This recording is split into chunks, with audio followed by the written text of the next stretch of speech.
नाम डबरा क्यों, इस बेसिस पर? टोपोग्राफिकली और ज्योग्राफिकली डबरा जो है वो थोड़ा धंसा हुआ है। ऊपर चारों तरफ का एलिवेशन हायर है और डबरा का नीचे है। डबरा का जो शाब्दिक अर्थ होता है वो होता है कि धंसा हुआ गंदा गड्ढा जिसमें पानी जमा हो। तो वास्तव में यानी डबरा की स्थिति आगे हुई है क्या? सर विकास के पर्सपेक्टिव से आप पूछिए। जी। सर विकास के पर्सपेक्टिव से डबरा की स्थिति आर्थिक स्थिति स्तर में सुधार है, लेकिन सामाजिक स्थिति में अभी भी इम्प्रूवमेंट की गुंजाइश है। अच्छा, डबरा की कोई विशेष पहचान किसी बात को लेकर के?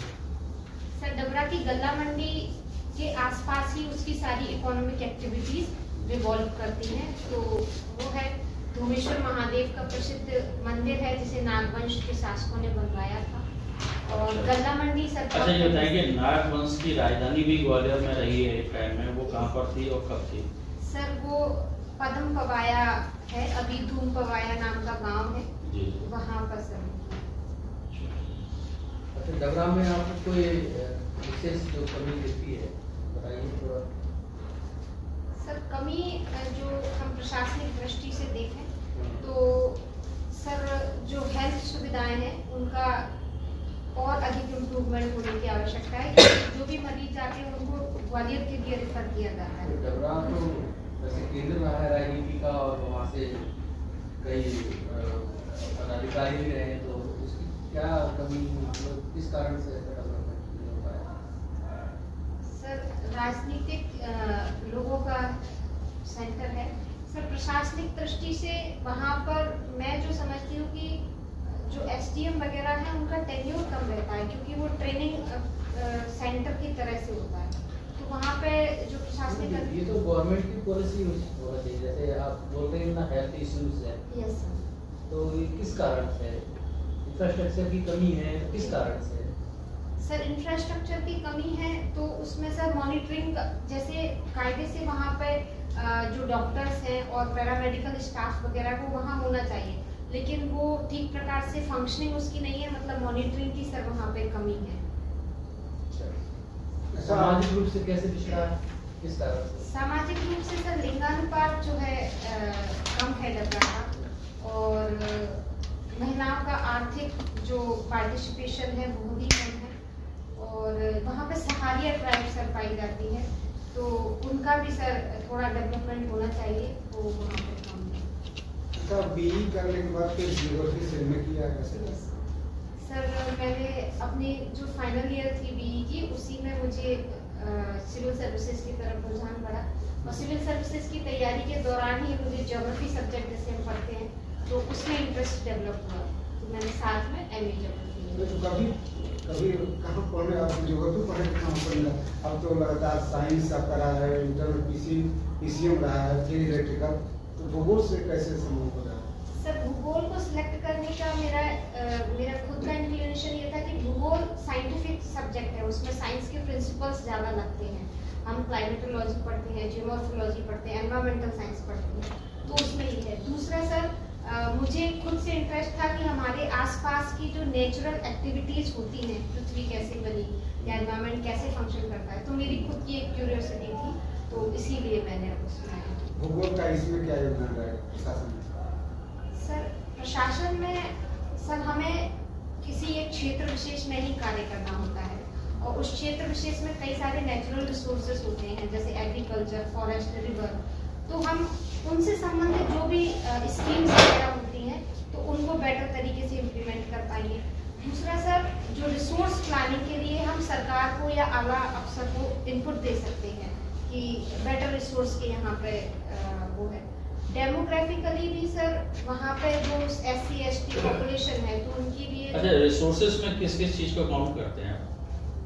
सर रिसोर्सेज में नेचुरल रिसोर्सेज जो होते हैं जैसे एग्रीकल्चरल रिसोर्स और रिवर्स, माउंटेन्स, ये सब रिसोर्सेज। ह्यूमन रिसोर्स होता है, वहाँ की जो पॉपुलेशन है उससे हम किस प्रकार से नेचुरल रिसोर्सेज को हम हार्नेस कर सकते हैं, वो रिसोर्सेज हैं। डबरा में ज्योग्राफी का स्टूडेंट रही हैं, आपने काफी बात की रिसोर्सेज का, तो डबरा में क्या कमी दिखती है, मतलब क्या जरूरत आपको चाहिए जिसमें और विकास हो सके, ऐसे क्या आपको कमी दिखती है डबरा में? सर डबरा में मैं समझती हूँ कि जो रिसोर्सेज तो हैं, एबंडेंट सॉइल है, वाटर है, बट उससे जो रॉ मटेरियल प्रोड्यूस होता है उससे हम और बेटर आउटपुट ले सकते हैं। जैसे एग्रीकल्चर प्रोडक्शन बहुत ज़्यादा है, तो हम फूड प्रोसेसिंग इंडस्ट्रीज का वहाँ पर बहुत स्कोप है, तो वो हम अगर उसमें करें तो बेटर। शुगर मिल थी बंद हो गई, यस कैसे, मतलब क्या कमी थी, मतलब शुगर की चलना भी, शुगर कैन भी होता है। यस सर, शुगर मिल बंद होने के मैनेजरियल इश्यूज थे वहाँ पे। शुगर मिल जो बताते हैं कि घाटी में चल रही थी, तो इसीलिए वहाँ के मैनेजमेंट ने उसको बंद करने का निर्णय ये लिया। अभिरुचि है हिंदी साहित्य पढ़ना। Yes. अभी हाल ही में कौन सी पुस्तक पढ़ी आपने साहित्य की? सर मैंने चित्रलेखा पढ़ी है, भगवती चरण वर्मा की, और प्रेमचंद जी की कहानियाँ की एक किताब थी वो मैंने पढ़ी। चित्रलेखा बहुत पुराना उपन्यास पढ़े हैं, अभी कोई नई पुस्तक नहीं पढ़ी आपने? हाँ, चित्रलेखा बहुत पुराना, बहुत सब कल 70s की पुस्तक है। Yes. सर मैंने गीतांजलि श्री जी की जो अभी बुकर प्राइज मिला है उसकी प्लानिंग की थी पढ़ने की, रेत समाधि, बट मैं अभी पढ़ नहीं पाई। अच्छा, आपकी एक और हॉबी है क्षेत्रीय लोकगीत सुनना और गाना, यस गा के सुनाना चाहेंगे? जी सर। सर एक लोकगीत है जिसमें एक महिला अपनी अभिलाषा व्यक्त करती है, उसके उसे जीवन से क्या चाहिए और उसका अल्टीमेट गोल क्या है। तो वो कहती है, छाया गोवर्धन की भरमना कब जाएगी मेरे मन की भरमना, जब राधा रानी गर्भ से होंगी, जब मेरो लाला छोटक भाव में गिरे है आशा। अच्छा, ये किस अवसर पर गीत गाए जाते हैं इस टाइप के? सर ये गीत जैसे कोई भी मांगलिक अवसर होता है, जैसे जो मैंने गीत गाया वो एक सामाजिक बात कह रहे हैं, समाज के जो भाव हैं, महिलाओं के भाव है, वो बात कर रहे हैं। कौन सा लोक गायन बोला जाता है इसको? सर ये जो वैसे डबरा क्षेत्र में जो है वो मिक्सचर है, ब्रज भाषा और बुंदेलखंड का कल्चर का इफेक्ट यहाँ है, तो दोनों का ही मिक्सचर हम। अच्छा, बुंदेलखंड के कोई 2 लोक गायन विधियां बताएं और 2 ब्रज भाषा के। सर ब्रज भाषा में फाग गायन होता है। फाग गायन ब्रज में होता है? सर ब्रज की जो मथुरा में जो होली है वो बहुत फेमस है, तो फाग वहाँ का है फेमस। और बुंदेलखंड में सर दिवाली गाई जाती है, आला गाया जाता है। अच्छा, बुंदेलखंड क्षेत्र में लोक नाट्य कौन सा है? सर अच्छा, राई क्या है? हाँ सर, राई लोक नाट्य है, और लोक नाट्य है या लोक नृत्य? राई लोक नृत्य है, और लोक नाट्य की ज्यादा है। स्वांग क्या है? श्वांग सर लोक नाट्य है। और राई? राई नृत्य है सर। अच्छा, ये विजया जी, आप नेट और जेआरएफ जियोग्राफी में, यस तो आप तो बहुत बुद्धिमान हैं, और फिर प्रशासन में क्यों आना चाहते हैं? आपको तो एजुकेशन की समझ आ रही है।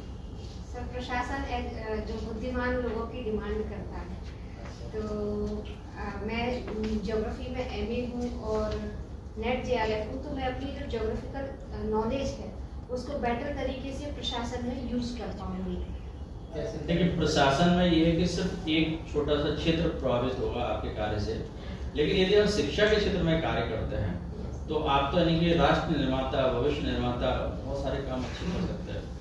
उसका व्यापक प्रभाव है, व्यापक यानी क्षेत्र है। यस सर, जैसे मैं अगर एजुकेशन की फील्ड में जाती हूँ जेआरएफ के बाद, तो सर उसमें जो वर्किंग का वो है क्षेत्र है वो बहुत लिमिटेड रहेगा, और प्रशासन में सर मुझे डाइवर्सिफाइड रेंज ऑफ फील्ड्स में काम करने का मौका मिलेगा। चलिए, जैसे मान लीजिए आपको हमने आरटीओ बना दिया यस है ना, तो उसमें कैसे डाइवर्सिफाई होगा? वो तो सिर्फ एक ही क्षेत्र है आपका, यस वो सिर्फ यानी कि परिवहन में सुधार कर सकते हैं या शिक्षा के क्षेत्र में आप काम कर सकते हैं। ये सब परिवहन के क्षेत्र में जैसे हम कर रहे हैं, तो उससे पूरा अर्बन लेवल पर हम अच्छे डेवलपमेंट में कर रहे हैं। दूसरा सर सोशल इंटरेक्शन उसमें होगा बहुत, कि हम डाइवर्सिफाइड लोगों से मिल रहे हैं, उनसे कुछ नया सीख रहे हैं और उनसे कुछ चैलेंजेस भी आ रहे हैं, तो उस सीख से हम उसको इम्प्लीमेंट कर रहे हैं। यहाँ तो आप JRF है, जूनियर रिसर्च है, तो आप तो रिसर्च में बहुत कुछ सीख सकते हैं। मतलब आपके द्वारा किया गया रिसर्च पूरा समाज में बदलाव ला सकता है। बदलाव ला सकता है। यस सर, ये है एक एस्पेक्ट है, लेकिन अगर मैं अपना जेन्युइन इंटरेस्ट जो एक पर्सन का होता है वो मेरा प्रशासनिक फील्ड में ही है। तो इतना देर में कैसे समझ में आया?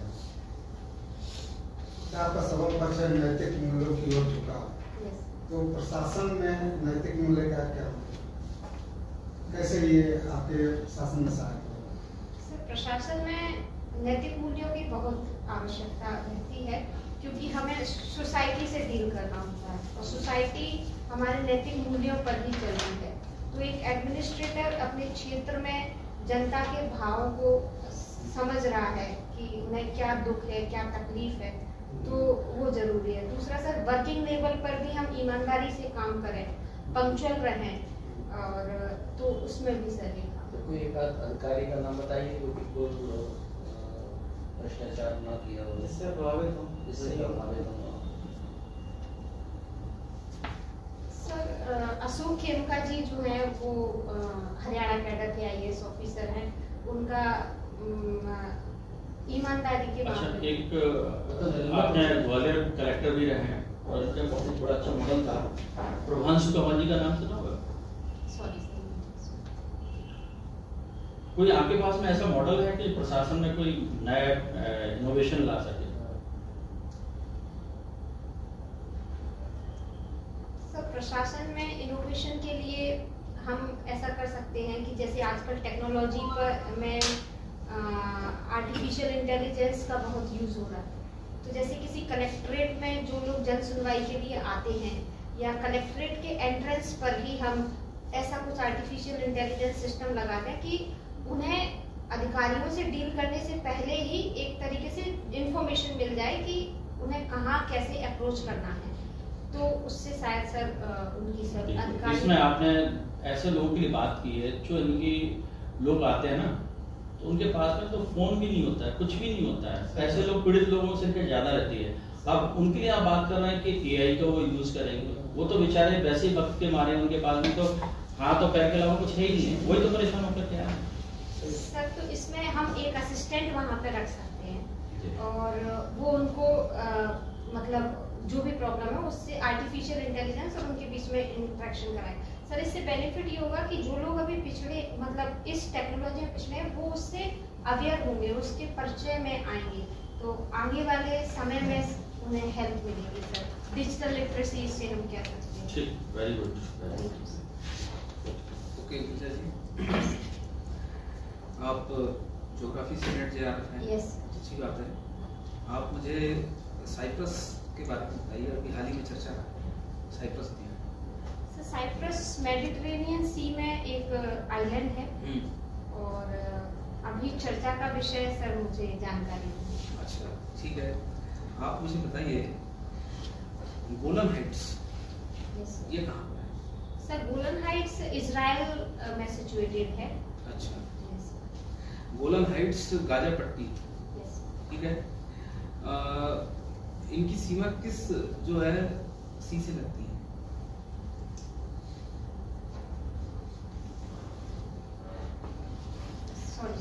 लास्ट क्वेश्चन कि किसी भी देश का भूगोल उस देश के इतिहास को किस तरह से प्रभावित करता है? सर किसी भी देश का भूगोल जो भी हमारी हिस्टोरिकल राइटिंग्स होती हैं उनमें हमें उस भूगोल का जानकारी मिलती है। जैसे सर मॉनसून हम देखते हैं कि मॉनसून जो शब्द है वो मौसम शब्द से बना है, तो हम ट्रेड विंड्स के बारे में और अरेबियन सी में जो मॉनसूनल फिनोमेनन होती है तो उसके बारे में हमें पता चलता है। तो आप सब्जेक्ट की बात कर रहे हैं, मैं आपको क्वेश्चन को समझा कि किसी भी देश की भौगोलिक स्थिति उस देश के इतिहास को किस प्रकार से प्रभावित करती है? भूगोलिक स्थिति, भूगोल विषय नहीं, भूगोलिक स्थिति। सर इसे हम इस प्रकार से ले सकते हैं कि जैसे हमारे इंडिया का जो वेस्टर्न रीजन था तो वो वॉर प्रोन था, क्योंकि वहाँ से जो आक्रमणकारी थे उनको एक इजी एक्सेस मिलता था इंडिया में इंट्रूड करने का। तो इस प्रकार से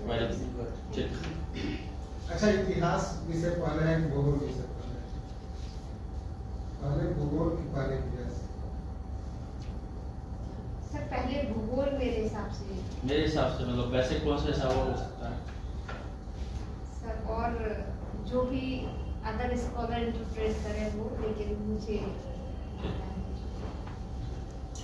बढ़िया। हाँ, इनका शानदार। ठीक रहा एकदम। भूगोल ही पहला है, इतिहास किसी भूगोल से ही होता है, समझो बात। ये लेवल का है। गूगल पे तो इतिहास बनेगा, धरती पे तो इतिहास पहले धरती होगी, फिर लोग होंगे, फिर इतिहास बनेगा। इतिहास किसी भूगोल से ही होता है, समझो बात। भूगोल ही पहले आया। कुछ जवाब तो आपके लाजवाब, शानदार। और सबसे अच्छा आपका जो वैसे जो जवाब देने की टेक्निक है वो कॉन्फिडेंस इनका कॉन्फिडेंस अच्छा है, स्माइलिंग फेस रहता है,